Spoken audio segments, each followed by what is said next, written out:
Hello, everyone. I want to welcome you to session 2 of with Gerald Finken with Everyone Everywhere. Hi, I'm Gerald Finken. I'm CEO of RxE2. I'm going to take a little bit to talk about RxE2 for a minute before we jump into the specifics of why you've logged on, because I think the world needs to hear about what RxE2 is doing. RxE2, right? Pharmacy for everyone everywhere. E2, get it? Everyone everywhere.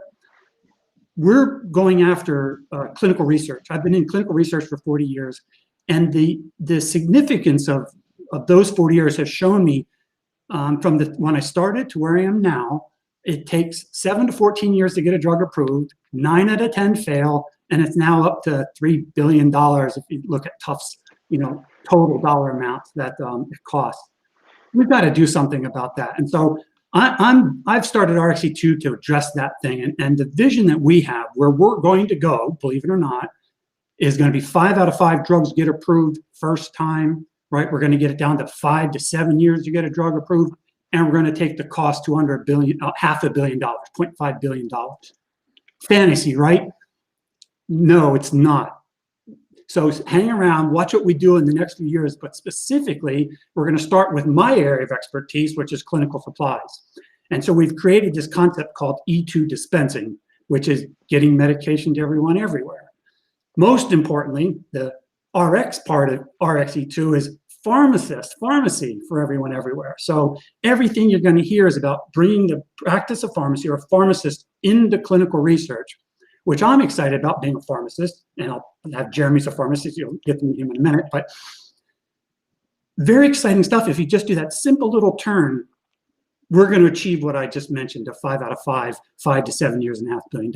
So now get off my RxE2 soapbox and get down to why you probably called today, why you're listening in. So today we're going to look at regulations, and I'll talk a little about that in a minute. But most importantly, I want to share with you of the things I've been learning about the practice of pharmacy and what is going on. And so when you listen to Jeremy, who I'm going to introduce in a minute, you're going to find out that like the things we're talking about are already being done, right? And when I talk about regulations, they're already in place. So what we want to do is just utilize what's already in place. The issue is it's change, which, oh my God, it's change. We can't go there. But you want 5 out of 5, 5 out of 7.5. Guess what? We're going to have to change because we don't want to be batting 100. So anyhow, what I want to take a look at is on your screens, you have like Jeremy, right? I think I'm pointing right there. Jeremy, right? Thank you the other way now. So Jeremy's on one of my sides here. And look at that line between us. There's that segment between us. What I want you to think about is that my side is GMP as we have these discussions, and of course some of the regular aspects, and Jeremy's side is going to be the practice of pharmacy. And this is going to be like the point counterpoint as we move forward to show you, right? Jeremy's going to talk all about the practice of pharmacy side, where I'm going to come in with my 40 years of clinical supplies experience from the GMP side and hopefully give you some information to take to your groups or, well, to the world about this is the first step in how we change clinical trials to what I call E2 trials, everyone everywhere trials. So I hope that does an introduction, right? Because we're going to have this, I call it drawing the line between GMP packaging, labeling, and the practice of pharmacy, which is dispensing. So I guess, long overdue, I'd like to introduce to everyone Jeremy Faulks, who is the Director of Specialty Pharmacy at Thrifty White, which has been an honor for me to be involved with them over the years. Anyhow, Jeremy, actually, how many years have you been with Thrifty White? About 5 years now. Great, great. So sorry, I was looking, it's like, where's that in the bio? Yes. Anyhow, so we've been there for 5 years, but I know it's like 10 with everything that you guys have done there at Thrifty White. So everyone, Jeremy Faulks, Gerald Finken, practice of pharmacy, GMP. So to get things rolling, Jeremy, what I'd like you to do is now we're going to switch really over to you in the practice of pharmacy. Could you just start with giving us an overview about Thrifty White? Sure, I can definitely do that. Thanks, Gerald. So Thrifty White Pharmacy is actually one of the oldest drug chains in the United States. We've been around since 1884, and through the course of that 130 plus years have done everything from retail pharmacy, pharmacy compounding, long-term care pharmacy, specialty pharmacy, which is a a newer subset of pharmacy, really focused on chronic complex therapies. Whenever you talk about really expensive drugs, or oncology medications, injectable medications, we're usually talking about specialty pharmacy. So that because of the complexity of those molecules, we have a whole layer of additional services beyond what even a traditional pharmacist would do that we wrap around those products. And in the last year or so, we've been working with Gerald looking at clinical trials and drug supply, and how does that world work? Because as we've been exploring this and attending some conferences, talking to different groups, it feels like there's almost a parallel universe of clinical trials is over here doing something this way, and on the commercial side, we're over here, we're doing the exact same thing. We use different terms. We call it something else. So we spent about a year now researching and building out our policies and procedures to make sure that what we're really calling the practice of pharmacy can be just as useful for the clinical supply, clinical trial management. So I think that's kind of a kicking off spot. Maybe Gerald, we can jump into some of those differences. Yeah. So one of the things, it's kind of like the epiphany I had when we started talking a year and a half ago, right? When I finally understood what specialty drug was all about. Would you mind going into a little bit more detail? Because what I'm hoping everybody, as they hear this, they're going to get the epiphany that I had when I heard about what specialty pharmacy really is about. Maybe hear it, but from an operations point of view, Jeremy, could you get a little bit more detail about what specialty pharmacy is? Yeah, definitely. And maybe I'll take an example drug. Say we had an oncology product, and it may be an oral pill, it might be an injectable medication, but we know that that product has certain side effects it's going to cause. It may have certain stability conditions. It may have to be kept in the fridge. It may need to be taken with a certain type of food, a certain amount of fat or protein or carbs. And we know all this about this molecule and what makes it work properly. So we build a protocol for that drug. So when we have a patient start on that therapy, we walk them through all those steps, and we make sure this patient understands how to properly take the medication, how to store the medication, what side effects they may get. A lot of these oncology medications, they cause, say, mouth sores. We're going to let them know that ahead of time, and then we'll also provide them with some ideas for managing that side effect. So maybe a special mouth rinse that they can use to help reduce those mouth sores. And we'll do that to make sure that they continue on therapy and they don't fall off just because they don't like the way that medication makes them feel. And then at the same time, we're going to track these patients. We have clinical pharmacists who are very well trained in all these disease states and in these therapies. And they're calling these patients at least once a month just to check in. How's it going? Have you missed any of your doses? How many pills do you have left? What side effects have you been experiencing? And we're going to gather all this information up, and we're going to schedule their next fill, and then again, mail their medication to them for their next month's supply. But at the same time, we're tracking all these clinical endpoints. We're communicating with the provider office, making sure the provider is aware of any struggles the patient may be having, because we really don't want that patient to just stop taking this therapy that someone is paying $5,000 or $10,000 a month for. So if I could, for me, when you talk to people, what a pharmacist does, they always talk about pour and count, right? The pour and count method. Yep. And of course, I don't need to speak for you, but the practice of pharmacy is so much more than that. And so if you would, again, from the specialty side, again, elaborate a little bit more too, if you would, the difference between just a normal dispensing, because we're going to talk about central fill as well. I'd like to get that as well. Maybe look at that. Dispensing in the store, central fill, and specialty, and maybe the hierarchy and how they interact. Yep. So if you think about retail pharmacy or community pharmacy in the store, very transactional, and we're trying to make that more of a relationship with the patient, but it's very transactional. They come in, they have a prescription for a blood pressure medication. We count it, put it in a bottle. We ask if they have any questions, and then they're kind of on their way. And it's almost like historically pharmacy in that instance lets patients just do it themselves. We'll kind of say, here's your drug, good luck. We'll see you whenever you run out. And as we've gotten better and better as a profession, we have done a lot more with adherence programs, making sure patients don't stop taking their therapies. And specialty was really an evolution of that, where we said, hey, we know that how expensive these are. Well, we can't afford for patients to be in, quote unquote, in charge of their own therapy. We need to be right there holding their hand and having that higher level of touch. So specialty was really built around those molecules to make sure we could do that. And we maybe Please. touch on the central fill, Gerald, or? Yes, please. And one of the ways we've done that is as we brought more and more automation and kind of centralization into our work streams, we've taken a lot of the filling, the kind of transactional aspects out of pharmacy, done that centrally in a facility, and which gives our pharmacists more time then to go back to those patients and have conversations with our patients, talk about how the medications are helping, what side effects they're experiencing. But it's really all enabled by having back-end centralization platforms that really streamline the filling and kind of lick, stick, and ship process of the pharmacy fulfillment. Yeah, I'd invite anybody here, if you ever get an opportunity, get in touch with Jeremy, go through their automation system. It's out of this world about the number of prescriptions get filled, all the quality control checks, et cetera, go into the central fill. Where I want to take this is then I want to start segueing to the regulation side of this. So when we think about a community store, right, it's in the state with the patient that's there with them, right? Central fill, many states have it still within the state. But I happen to know Thrifty White's a little bit different, right? And that Thrifty White, because you're a multi-state chain, right, has a central fill shipping to multiple states, correct? Correct. So one of the issues we had to solve for, and you'll appreciate this if you're from the Midwest or particularly from North Dakota, but we have a lot of snowbirds, and they tend to head south for the winter. So one of the things we noticed is all of a sudden half our volume left us between November and Easter.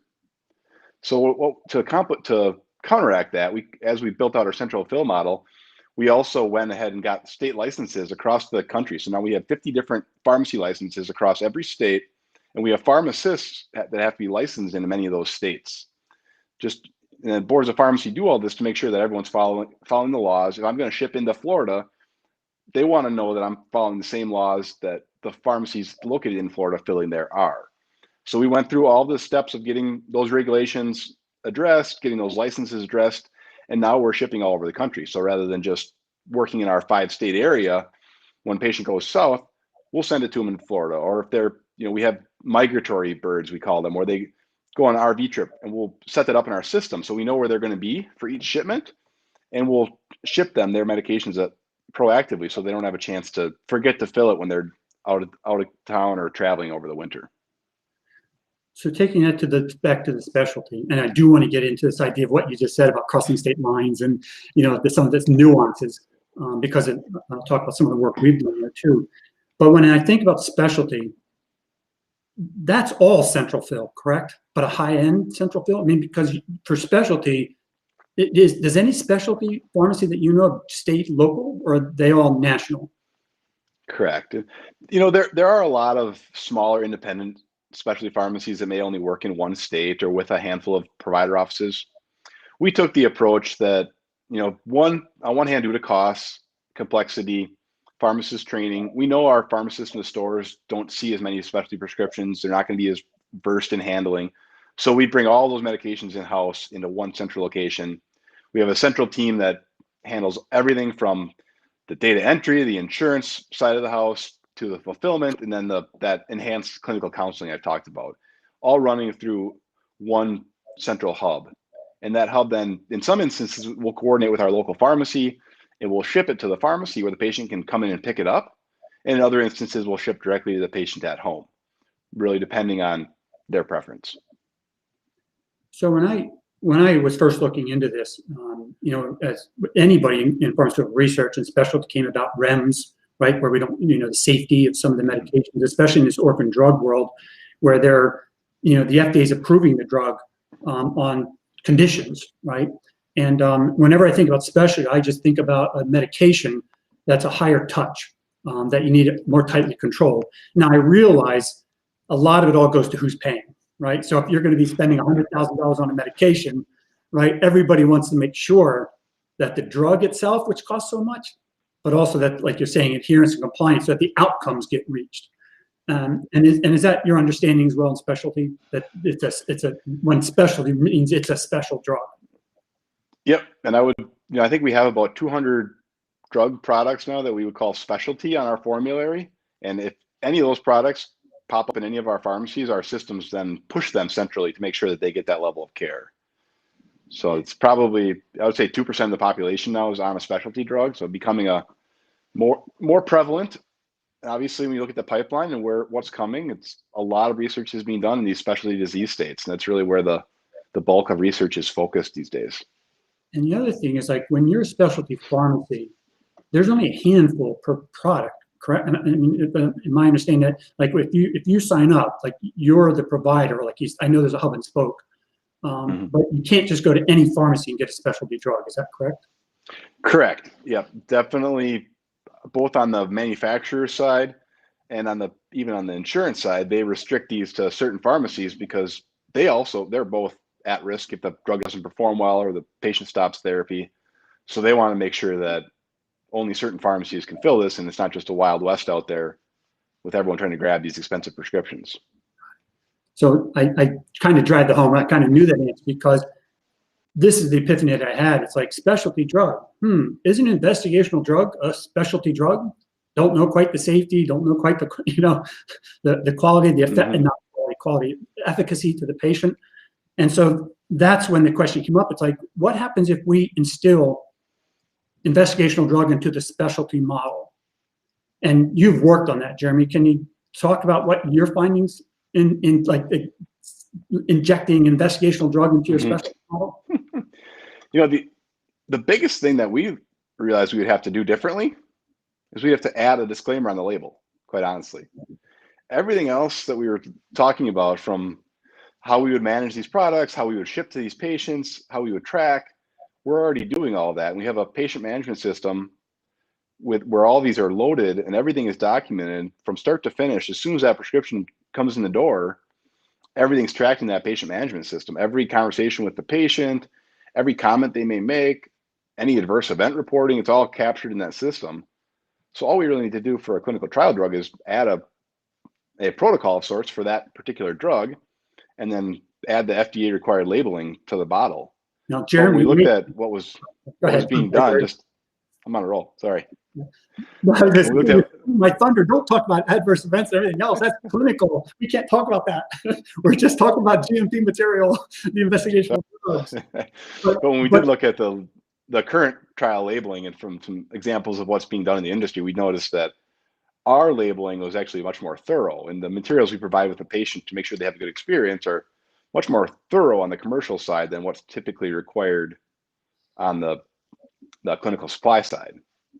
That's a great segue, I think, and to start really discussing differences between GMP, the things that I'm learning after 40 years of being steeped in clinical supplies in the GMP world versus where we are in the practice of pharmacy, and taking a look at GMP versus the dispensing side of things.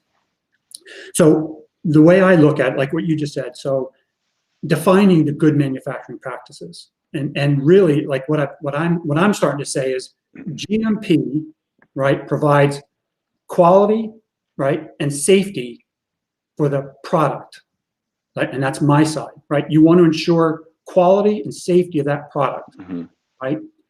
On the dispensing side, on the actual clinical side, you want safety and efficacy for the patient.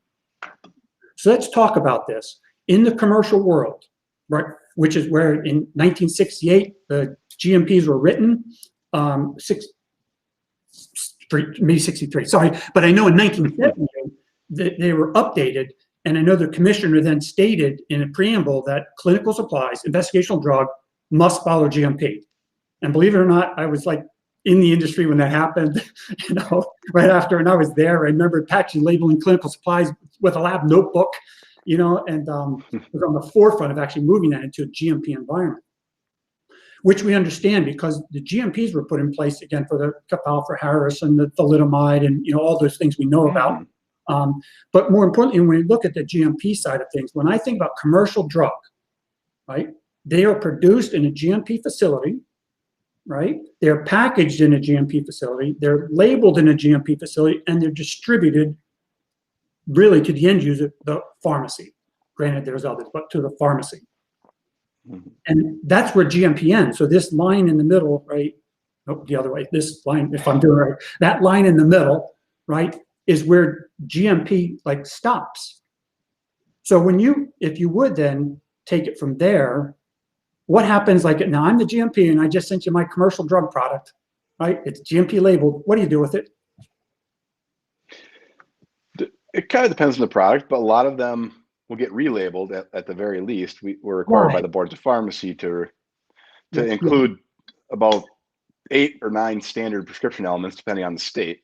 So our system then tracks and makes sure we include all those elements. So generally patient name, directions, name of the product, expiration date, our phone number. So if the patient has any questions, they know where to call.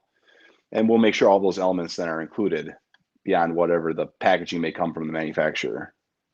Yeah, you said 2 important things: state law requirements, right, and commercial drug, right? We're talking about it first, and patient, right? This is patient information, right, to ensure that they know how and when, and more patient information, right? Do you put expiry dates on the label? We do. Yep, and that's a board requirement. Yeah. So it's interesting. So now we're going to jump over to clinical supplies. Clinical supplies currently, again, are produced, always have to be produced like according to the GMP requirements under 210, 211, are packaged in GMP facilities, labeled in GMP facilities, and then distributed to clinical sites, right? And so you would think, right, once we're done, GMP ends, right, at that facility. So the question I have is there ever a time in the commercial setting where you would take the commercial bottle off the shelf and just hand it to a patient? Not if I want to keep my license, I guess. Yeah. So that's a critical thing to understand, where in investigational drugs, I mean, because of the way it's developed over the 40 years, we package and label, and what I've looked at, and I think anybody that looks into this, and trust me, I'm putting a white paper together, there's going to be a lot more information that comes down about this, but when I start thinking about all the things that are on a clinical supplies label, it really is mimicking the commercial to ensure that the drug product can be tracked, that the drug product can be stored properly, and that we're going to be shipping it all properly to the end user. But with one caveat, and that is, it seems that in investigational drugs, we believe that commercially labeled product, right, in the GMP facility gets handed directly to a patient.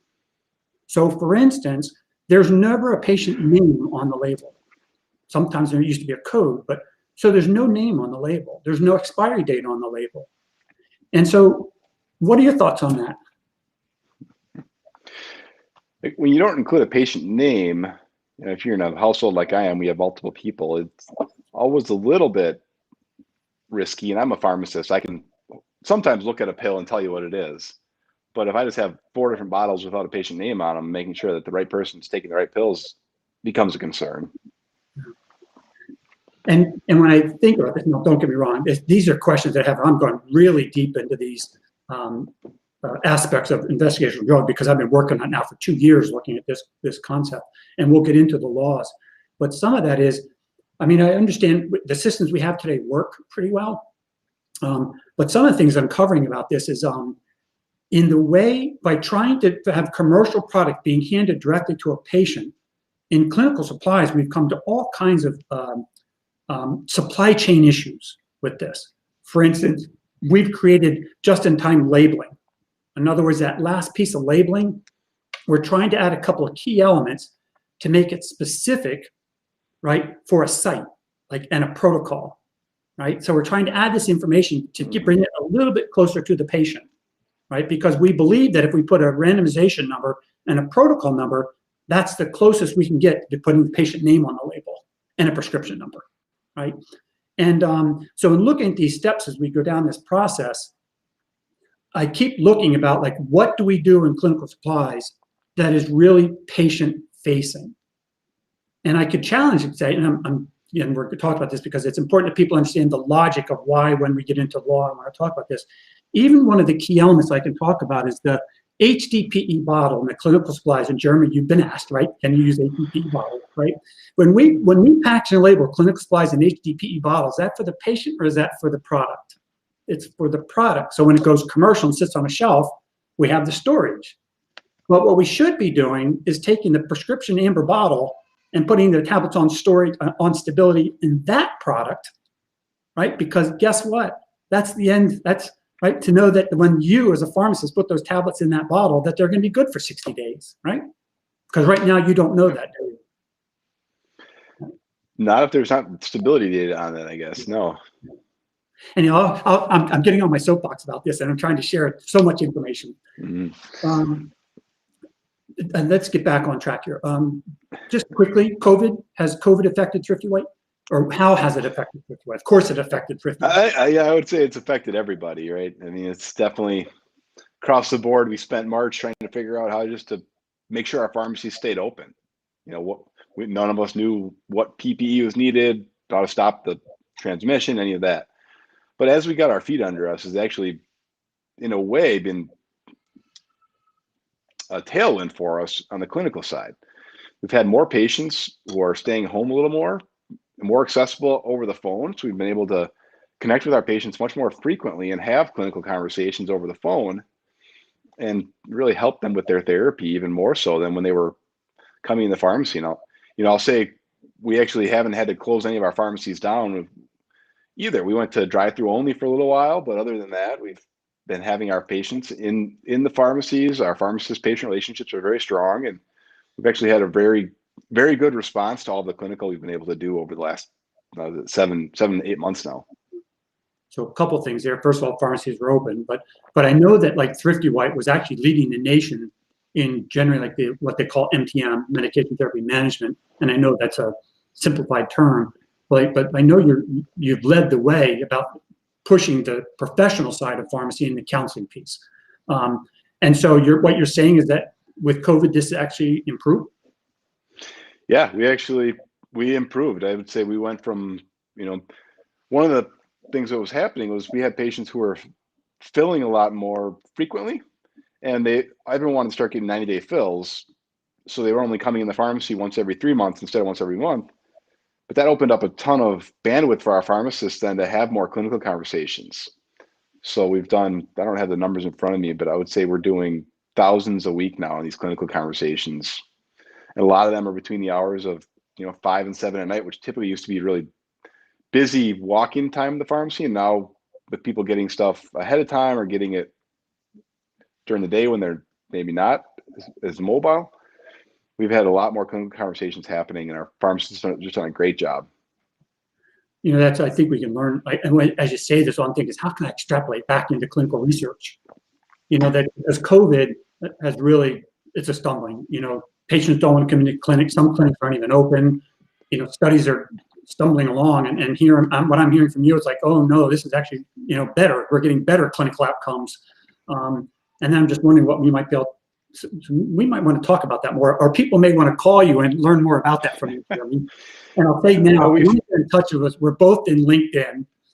So just look us up through LinkedIn. You can reach us, both of us, I guess there are websites as well. If you have further, because that's a very interesting concept, Jeremy. It's the first time I had a pharmacy talk about that. The outcomes are better, and of course, and yeah, fascinating. I know we've actually seen with flu season now too, pharmacy in general, beyond just Thrifty White, has seen about a 50 to 75% boost in flu shots demand. And a lot of that's attributed to patients feel more comfortable going into a pharmacy than they do going to the clinic right now. So they'd rather come to their pharmacy and get the shot from us versus have to go to a clinic, sit in a waiting room. You're not quite sure who else is there. So we've seen a big demand in increased flu shots just from that kind of that COVID impact you mentioned. Yeah, and that's as we know, COVID's just horrible, and I know right now in the Upper Midwest, it's not doing well. But anyhow, we actually won't go there because that's politics. We'll move on. What I'd like to do now is pivot a little bit back to what you're talking about, the central fill pharmacy being licensed in all 50 states. And I know that's the case because we've been working together. And at one point, my old company was licensed in all 50 states. As we were looking at trying to get investigational drug direct to patient, and this was like 10 or 15 years ago, we were trying to get direct to patient. But at the time, the only thing I was focused on was waste, not necessarily the clinical outcomes, which wasn't a bad thing, direct to patient, but trying to reduce the clinical supply of waste. So would you talk a little bit about like what your understanding, like are there nuances or things about state laws, or just provide the audience a general overview what your thoughts are on the laws in the 50 states and different similarities, differences? There's definitely differences. So, I mean, state to state, what's controlled and what schedule it is can vary. Even between Minnesota and Wisconsin right here, variances in what's a Schedule 4, what's a Schedule 5, what's a Schedule 3. So there are some differences there. We also see reporting differences, and data needs to be captured. Some of the labeling requirements are a little bit different state to state. So that's where it's really important. And I think 30 states now require that the pharmacist has a license as a pharmacist in that state, in addition to just having a pharmacy license in that state. So you can't even apply, say, for a license in Tennessee as a pharmacy unless you have a pharmacist who's also passed their Tennessee law exam and can help explain those differences and ensure that pharmacy is in compliance. Wow, that's when I back 10 years ago, there's only 5 states that had to be licensed in to be fascinating. Imagine trying to keep all your CE straight across 30 different state requirements. Yeah, and they were all different, didactic, right? Yep. To HIV, to narcotics, to 2 hours of this, 2 hours of that. Yeah, fascinating. So taking this a step further, like as we've looked at this, when from a regulatory point of view, I don't say that because it's like from the state boards of pharmacy, are you audited? They typically come in maybe once a year to our central site to make sure we're following all the appropriate board rules. And that's your local, or do other state boards come and audit you? The only ones that really come on site are the local board of pharmacy inspectors. The other states will ask for inspection records, and they'll kind of want to see what the other boards have looked at or have seen, but they generally aren't going to come look at us unless there's some sort of red flag we're throwing up because we're doing something that's not following the laws, or a patient complains about something. Right. Then so they investigate a little more. I'm sorry. Oh, go ahead. Your state board comes in, looks at you, that record, then other states will use that record as their justification or verification that you're doing what you're supposed to be doing. Yep, they'll request that. Of course, the issue I think really is as long as everyone's doing okay, no one got hurt, things are fine. But when someone gets hurt, that's when you're going to hear about it, right? Yeah, if you ever get a patient complaint, typically they'll complain to the state that they're a resident of, and then that state board will follow up with us if we were going to fill the prescription, and they'll want to make sure we have a license, obviously, because if we don't have a license, that's a whole different issue. But then they'll also look into any potential violations we may have had, or any dispensing errors that we've had with our state, or whatever type of information that they're really digging into. So I'd like to just then jump over to my side on the GMP side and talk about some of the things that RxE2 has been doing. So we've done our 50 state review, and we're sharing that with you, Jeremy, because of course, working with your pharmacist, you've got to be licensed in all 50 states, right? And making sure you're abiding by the state requirements. And in sharing that, of course, as we know, 50% of the states have legislation or laws stating or discussing investigational drugs, whether it's on labeling, prescribing. 50% of states actually mention investigational drugs. And I'll read 2 of them just for the audience to say, like, this is the type of things, because instead of trying to just say, oh, trust me. But we have this, again, that's what we've done, is look at all 50 states. And if people have specific state requests, please reach out to us, and we'll talk about how to get that information to you. So like in New Jersey, it says the storage, labeling, and dispensing of all investigational new drugs shall be a pharmaceutical service provided in cooperation and in support of the principal investigator. Okay? Pharmaceutical services means all patient-oriented services provided by a pharmacist or other pharmacy personnel specific to the scope of their practice. Clearly, investigational drugs falls under the practice of pharmacy. Alabama. And it's interesting because here it's like under the institutions, because where we're going is to community store, but here in the institutions, the pharmacy within the institution. So any clinical study done in Alabama says investigational drugs for inpatient use shall be stored in and dispensed from the pharmacy only. Complete information on all investigational drugs stored or dispensed, which is packaging, labeling, given to the patient, shall be maintained in the pharmacy. So these are just 2 states. And what I want to say is that more than 50% of states have various laws like this. And in the remaining 48, because only 2 states exempt investigational drug from the definition of drug or prescription drug, where the rest of the states all include investigational drugs by including through definition of a drug and prescription drug. So there's 48 out of the 50 states that all directly or indirectly have investigational drugs falling under drug product or commercial drug product, or more importantly, prescription drug products. And like I'd say, when I look at that, it's like prescription drug product. We think of prescription as commercial, but like, what's the only other way you get drug directly from a GMP facility, right? It's called OTC, where it's safe and the labeling is totally different, et cetera. Mm-hmm. So I bring that up and to share, and like for these things of these updates, is it just the knowledge, and we're just asking because I don't know what Thrifty White, is this part of has it been built into the systems at Thrifty White to ensure that like the proper labeling in the commercial is updated, or is this just the experience and knowledge of the pharmacist license in those states who are dispensing that medication? Much of it is built into the system. There's a little bit of pharmacist knowledge there, but a lot of the checks, especially with controlled substance reporting laws and the states and some of those regulations, a lot of that is just easier built into the system, so we don't have to remember exactly what each state does for each particular product. All right. Thanks. I didn't realize in the very beginning, I should have asked everybody, if you have any comments or questions, the chat is on the side if you have it loaded up.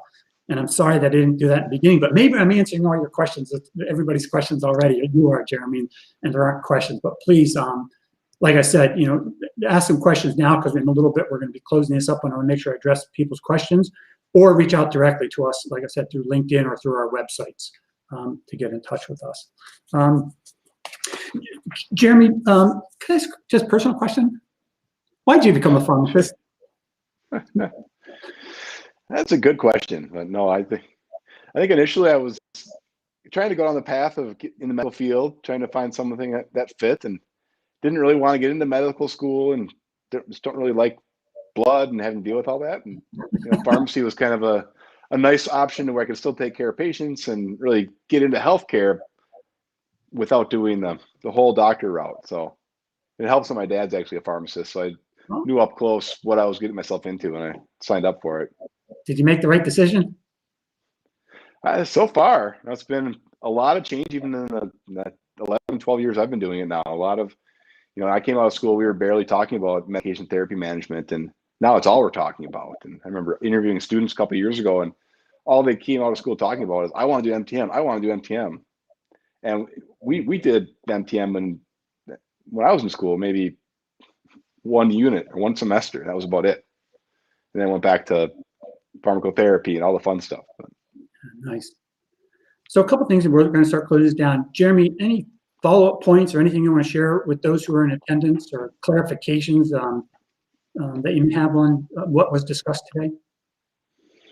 Maybe I'll just add one point. I think something that comes up as we're having these conversations is around the shipping and the direct-to-patient and stability. And one of the things as a specialty pharmacy I didn't mention, but in order to get into some of those networks and have access to those drugs or those insurance plans, you actually have to go through a pretty robust accreditation process. And there's 3 different accrediting bodies out there. And we currently hold 2 of those three accreditations at Thrifty White.